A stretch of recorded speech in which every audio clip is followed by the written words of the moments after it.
Biden took a slightly different tone today, didn't want to answer any questions, and he called our own Peter Doocy a stupid son of a bitch. Really? Take a look.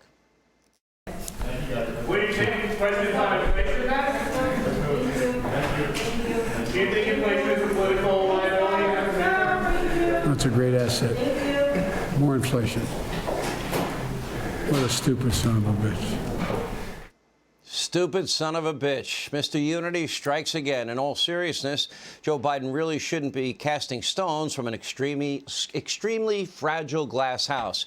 Here with reaction, Fox News White House correspondent Peter Doocy, who has an update on the story. First, what was your reaction?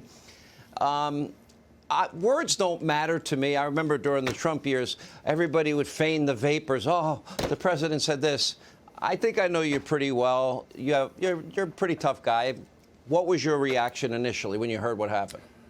My reaction, Sean, was delayed because, as you can see in that clip, the Biden staff were ushering us out. They were telling us, okay, thank you, time to go. And you can see right there, people are just starting to move towards the door, myself included. It wasn't until we went to the basement and then outside and then back to the press room that somebody said, hey, did you hear what the president said about you? I said, no. What did he say? He said he called you a stupid SOB. And I was thinking, I did not hear that. And I went downstairs and I opened up my phone and he did. And so my response was delayed. But Sean, and we have some news tonight. After years of clips of the president and I kind of mixing it up on the campaign trail and during the transition and here at the White House, within about an hour of that exchange, he called my cell phone. And he said, it's nothing personal, pal. And we went back and forth, and we were talking about just kind of moving forward. And I made sure to tell him that I'm always going to try to ask something different than what everybody else is asking. And he said, you've got to. And that's a quote from the president, so I'll keep doing it. All right, I want to be your negotiator here. And I would like to negotiate a 20-minute sit-down with you and Biden, one-on-one. I think that would be, you know, I'm a Christian. I believe in forgiveness. Okay. Did he apologize? He cleared the air, and I appreciated it. We had a nice call.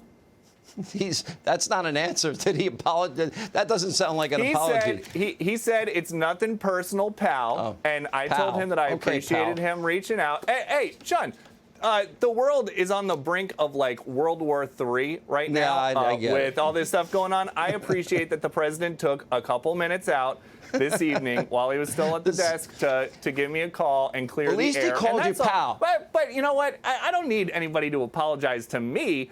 He can call me whatever he wants as long as it gets him talking. And today, you know, you played some of the bit with Jen Psaki and I went in there with 2 pages of questions about crime. I actually still have them right here. They've been rolled up in my pocket. 2 pages of crime questions that I didn't get in at the press conference last week, that 2-hour press conference. And so I'm in there and I'm looking, okay, if he takes questions, what's it going to be? But he said, I'm not going to take questions about anything off topic. So I'm thinking, okay, well, the topic is inflation. Hey, over here. And then it took like 5 minutes, but I later heard what he said. I think the president should apologize by giving you 20 minutes, uninterrupted, one-on-one interview, and first Jen Psaki, she owes you 20 minutes too. I'm trying to negotiate on your behalf. Hey, they keep calling on us at the briefing, and the president said nothing personal, pal. And so I think that's enough. That's enough. Come on, man. So we can move on. we can now move forward. There will be years. 3 to 7 years of opportunities to ask him about different stuff. We're proud of the good work you're doing. Keep it up. And I think it's a badge of honor myself. So if I'm your dad, I'm very proud of you tonight. Anyway, great job, Peter. Thanks. All right. Hey, Sean Hannity here. Hey, click here to subscribe to Fox News YouTube page and catch our hottest interviews and most compelling analysis. You will not get it anywhere else.